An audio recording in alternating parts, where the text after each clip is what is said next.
The end of the year is upon us, and that might be the time to rest for many. For Earth, it's the end of 2024. For Helldivers, Super Earth, it's the end of 2184, and managed democracy never sleeps. With the galaxy constantly under threat, the Ministry of Truth decrees that we must remain vigilant, instilling democracy on all dissidents.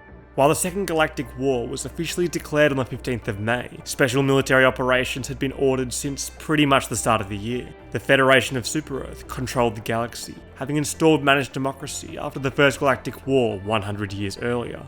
But come 2184, the descendants of the bugs, the Terminids, have broken out of their farm confinements, while an unknown mechanical group known as the Automatons pushed on the Western Front.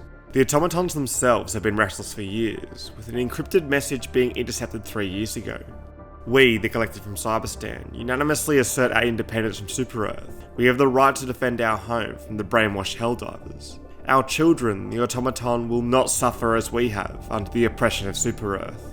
The Cyborgs were a group that had declared sovereignty from Super Earth back in the First Galactic War, stating that Super Earth's ideals are a lie and the people are brainwashed. But they were defeated. In the First Galactic War, we cast the Illuminate from our galaxy and secured the half-human cyborgs safely in the mines of Cyberstan. And these automatons seemed to be descendants from these cyborgs. And this was the start of a wrestle of the galaxy among many factions, with the galaxy changing powers and shape as the year progressed. So let's look back on our campaign to analyse and summarise the Second Galactic War in 2184.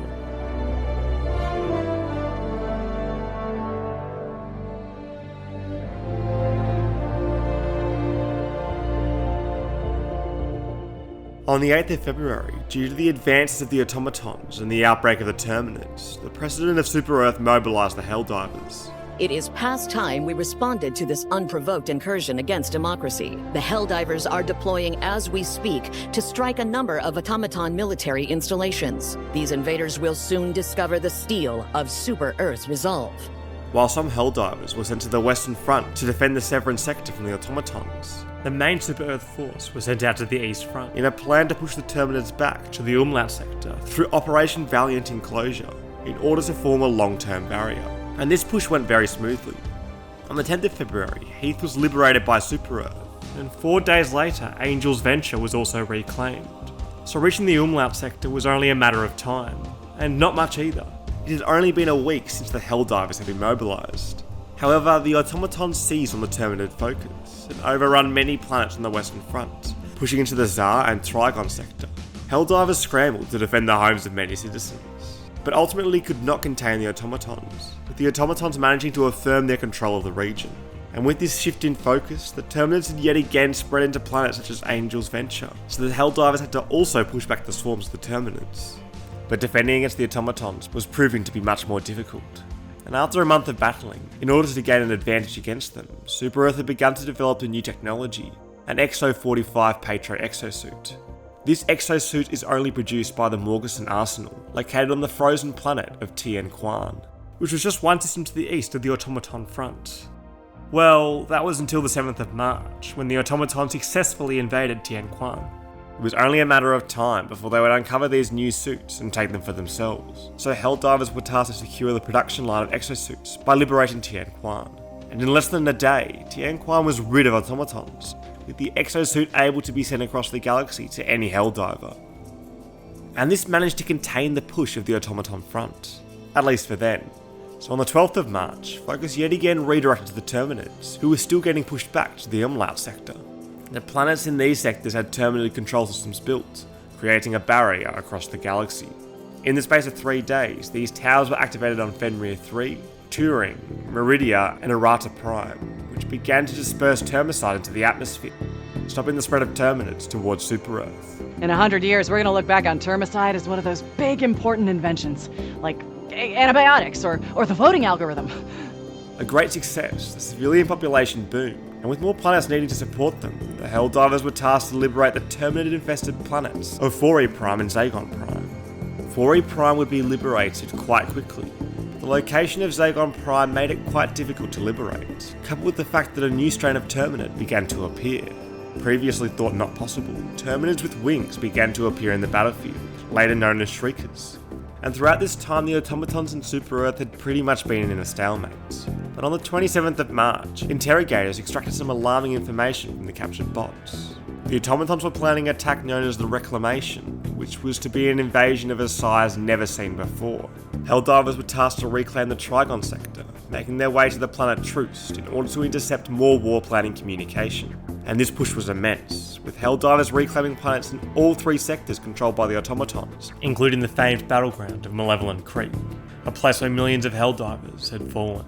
It seemed that the Automatons had been developing a new machine, the aerial gunship, to defend their facilities.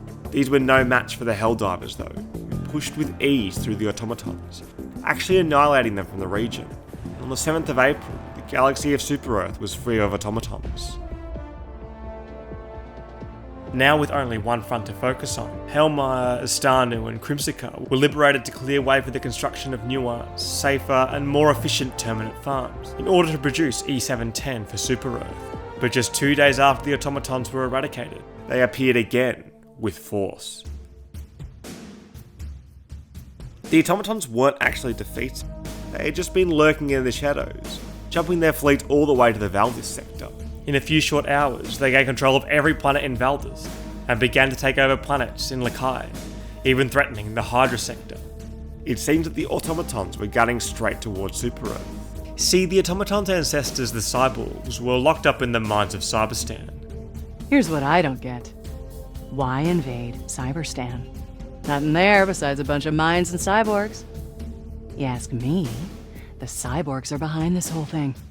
Or maybe the Automatons just want to use the cyborgs. Or maybe this is just another distraction and the real attack is still coming. Helldivers were tasked to create a defensive line between the planets of Menkent and Lassar. Known as the Menkent Line, orbital defences were built on these planets in order to halt the push of Automatons, and this line was successfully established on the 16th of April. Yet with a new massive vehicle, the Factory Strider, the Automatons were able to flank towards the neighbouring planets of Marfark, although they were no match for the Helldivers, who held strong. But war had taken its toll, and Super Earth was running low on E710, so Helldivers needed to now fight on 2 fronts simultaneously. The Terminids needed to be manually harvested for their E710, while citizens on the automaton-controlled planets of Chuhair and Penta needed to be extracted. The Menkent line had fallen during communication failure around the 23rd of April, and by the 27th, extraction missions were successful in retrieving weaponry citizens from Penta, giving Helldivers access to the RL-77 airburst rocket launcher. But now, at the start of May, an ominous danger had been bubbling away, subtly being hinted at by the appearance of the Shriekers. The barrier planets containing the Terminid control system had been working relatively well, but it seems like how mutations were occurring to produce the Shriekers. The Terminids had also been developing a resistance to the Termicide. I've actually read about what happened with the Termicide. It's called hormesis. Basically, what doesn't kill you makes you stronger. Like how small doses of poison can make you immune. Or how workers in uranium mines can't get cancer. Each of the barrier planets had suffered Terminid outbreaks, with Meridia becoming practically completely infested. Deemed unsalvageable, Helldivers were tasked to deactivate the Terminid controlled systems in the 3 other barrier planets, while the Ministry of Science looked into the Meridia anomaly. A preliminary investigation by the Ministry of Science reveals that the Termicide initially worked, quote, as intended, eliminating 99.6% of the Terminid population on all barrier planets. However, on Meridia, some of the remaining Terminids not only survived, but actually began reproducing up to 20 times faster than before. Scientists are now calling the planet a Terminid, quote, super colony. The mutations caused by the Termicide appear to be random, but according to the report, it is only a matter of time before the same reaction appears on the rest of the barrier planets. The Helldivers may be in a race against time to deactivate the TCS before this occurs. Meridia's supercolony resulted in outbreaks in neighbouring planets, including Heath, Angel's Venture, Veld, and Akamar 4. And Super Earth began losing ground from both the Automatons and the Terminids, with Chuhair's newly developed weapon MD-17 anti-tank mines constantly failing to be secured. Due to the failing Terminid control system, Meridia becoming a supercolony, and the ever-looming threat to the Automatons on Super Earth. On the 15th of May, the government of Super Earth officially declared this battle as the Galactic War on Tyranny, also known as the Second Galactic War. Training facilities were erected on Azir Pass, Vernon Wells, Heath, and Angel's Venture. These were successful, with around a 25% bonus in Helldiver contributions now being provided by these centres. And on the 24th of May, Super Earth Surveillance uncovered an automaton-controlled factory that was similar to Magunson's arsenal on Tian Quan, but this time it was located on Beryllia 5 in the Dragon sectors. Helldivers were tasked to liberate it, and did as they were decreed, creating a part there and capturing the designs for an Exo-49 Emancipator exosuit, an exosuit with autocannons.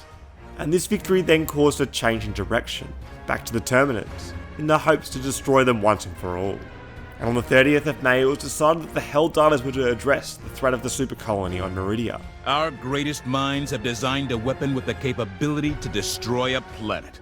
With it, you will cleanse the galaxy of the abominable hive that Meridia has become. You are to deploy the Dark Fluid, an Illuminate technology discovered at the end of the First Galactic War. This exotic material yet holds many mysteries, but for now, we will use it to secure Liberty's future. The Illuminate were a civilization that were eradicated in the First Galactic War, with only their technology left behind. Simplest would be to eradicate them, like the Illuminate, but I don't know. Partial payloads of dark fluid are being deployed so that when it reaches critical mass, the entire planet of Meridia will implode. And on the 2nd of June, this mass was obtained, with Meridia just disappearing, being replaced by an ominous black hole. The Terminid front was stabilised, with the super colony having been eradicated.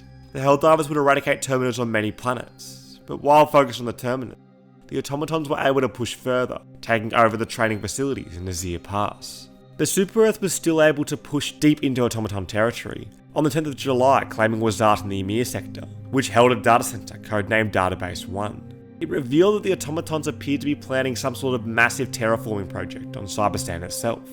This is a similar pattern for how the Galactic War progressed in June. The Terminids continuing to be pushed back from other planets, using new Super Earth-built nuclear devices, and the Helldivers defending an automaton push towards Malevelon Creek in the Tsar sector. And on the 3rd of July, radiation levels had decreased to low enough levels in a planet near Wasat, X-45, so much so that an advanced weapons lab could be reached with valuable information located inside, and Super Earth got to these plans first, before the Automatons. These plans were for an interplanetary battle station, with Helldivers now able to upgrade their super destroyers to Tier 5 upgrades. But support to keep the Ymir sector was hard, as they were effectively being suffocated by the Automatons. And on the 12th of July, Helldivers cut a line through the Andromeda sector, reversing the suffocation of the Helldivers to now splinter off a group of the Automatons. This splinter group of the Automatons was slowly being defeated, with managed democracy gaining control once again. However, all was not going smoothly on the Eastern Front. The Terminids were mutating further, with battles on Socorro 3 revealing the Impaler. Strangely, the Terminids seem to have been spreading quickly, burnt on by a haze which on the 6th of August was dubbed as the Gloom. And this gloom kept growing and growing, spreading the Terminid control over many planets, even threatening planets in the Umlaut sector. The isolated planets of Truce and Vandalon 4 were finally wrestled from automaton control on the 13th of August, and news was reporting the gloom cloud growth had slowed. Today, the mysterious cloud of spores known as the Gloom finally showed signs of slowing its growth. The cloud, which began emanating from the core of the Terminid quarantine zone last week, has doubled in size almost every day and now encompasses nearly a dozen solar systems. All attempts to peer into the gloom so far have failed, and military probes sent inside have all quickly ceased broadcasting. Experts speculate that the gloom could be some kind of mutation incubator, supercharging the already extremely high rate of Terminid evolution. Currently, efforts are underway to construct a sturdier probe by insulating it in several layers of aluminum foil. The Automatons, having lost their isolated sector, began a big push towards Super Earth, having gained control of multiple planets in the Mars Spira sector. Super Earth attempted to liberate Vernon Wells at the end of August, but tragically failed, the Automatons gaining more and more ground.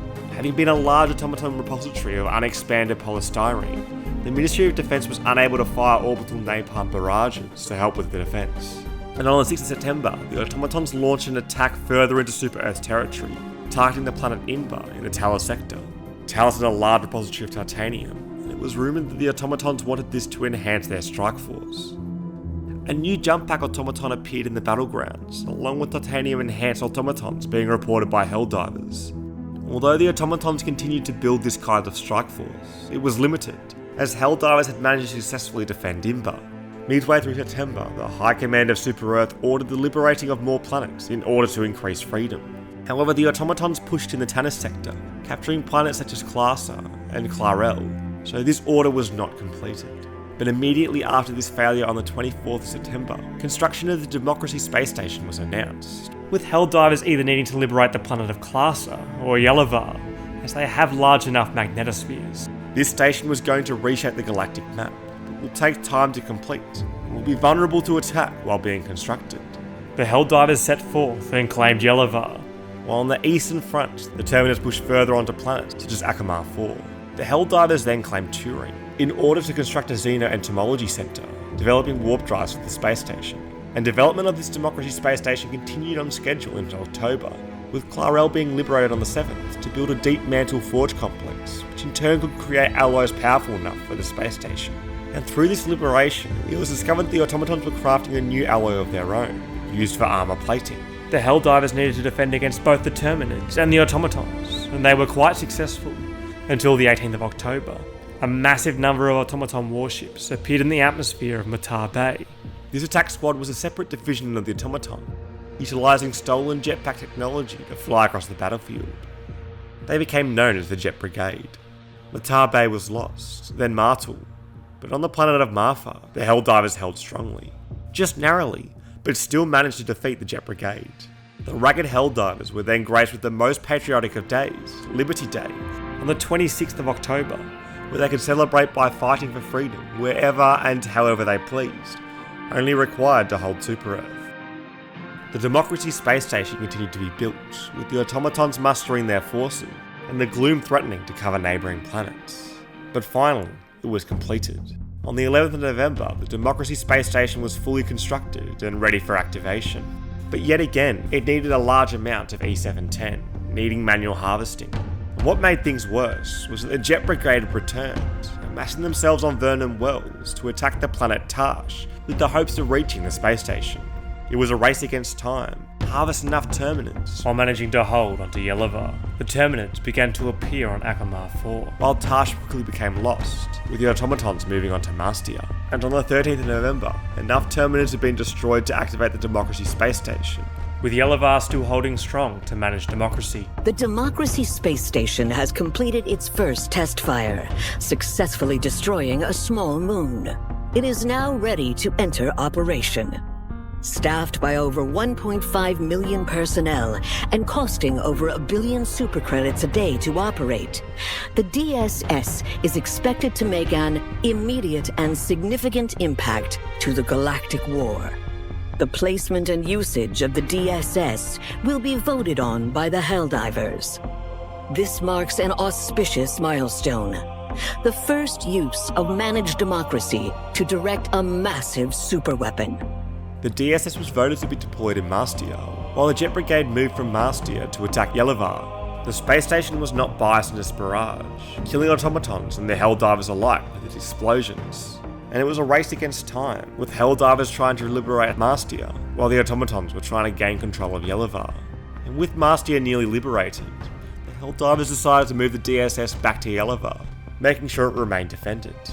But then in a strange move, perhaps a flex of managed democracy, the Helldivers then sent the DSS over to the Terminid forces on Akamar 4, even though that front was not even posing a risk. Because of this, both Mastia and Yelavar were lost to automaton control, although it could then be argued that the DSS was moved to still be safely in Super Earth's control. And hey, Akamar 4 was liberated, so that's something. And as the days progressed, the DSS became crucial in reclaiming many planets around the galaxy. Yelavar was recaptured, with the Jet Brigade isolated in Imber, and then finally being destroyed on the 20th of November. Although the Automatons still possessed the means to rebuild a new Jet Brigade, with a production facility somewhere deep in their territory. Decryption of automaton database intel revealed that the automatons were using Chuhe as their staging ground for the Jet Brigade, so the Helldivers were tasked to liberate Chuhe in order to reveal information on their factories. But by the start of December, Chuya had still not been liberated, with the Helldivers just failing to gather any more intel on the Jet Brigade. Now we've been pretty quiet on the Terminid side for quite a while. During these past few months, there had been a few research events going on, with Super Earth High Command investigating the true nature of this dark fluid created hole that had appeared where the super colony once was. And that investigation finished on the 2nd of December, with them deeming that the reporting anomalies found around the destruction of the super colony is nothing more than just an ordinary black hole. And on the 11th of December, the Ministry of Defense was awarded a multi-trillion supercredit contract to create high-quality military equipment, beginning construction on a factory in Akana Secundus, with Helldivers tasked to defend the systems around the hub. But shockingly, on the 12th of December, a new threat appeared out of nowhere. The DSS was taken offline following multiple catastrophic system failures, and the Solaria sector, which had been safe for the entire Second Galactic War, received a surprise invasion by a new foe, or perhaps quite an old one, the Illuminate. In a shocking development, the anti-democratic aliens known as the Illuminate have been confirmed as responsible for multiple simultaneous attacks across the galaxy. The advanced and highly xenophobic beings were thought exterminated in the First Galactic War, but according to the Ministry of Defense, their survival indicates that our children and our freedom are now more at risk than ever before. You know what they say about the Illuminate, right? They eat each other's brains to pass along knowledge from one generation to the next. So make sure you blow their heads off whenever you get the chance. The Illuminate seem to be eating citizens' brains, with a report detailing the true means of the Illuminate's army.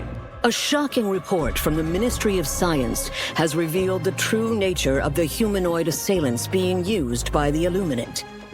These attackers have been confirmed as former citizens of Super Earth, abducted and transformed into mind-controlled monstrosities. Although this new army was no match for the Helldivers, with the Solaria sector successfully being defended, the factory hub in Akana Secundus quickly began producing a new vehicle, the M102 Fast Recon vehicle, but the Illuminate was still invading fast. On the 16th of December, the Illuminate shifted to a new colony, jumping to a neighbouring sector on Genesis Prime. The Helldivers would jump to Genesis Prime, successfully defending it, but then the Illuminate would jump again, to another planet in a neighbouring sector, Mog. This dance would repeat on multiple planets, with the Helldivers still managing to defend them, so far. It became apparent that the introduction of the Illuminate was suspiciously timed with the use of their technology to reduce Meridia to a black hole. So to tie up the year, Fenrir 3 and Arata Prime were cleared of Terminids in order to build research facilities to examine this black hole, which means that come next year there is so much to unfold in this galactic war. What are the Automatons' plan for Cyberstan? What are they terraforming? What is this gloom?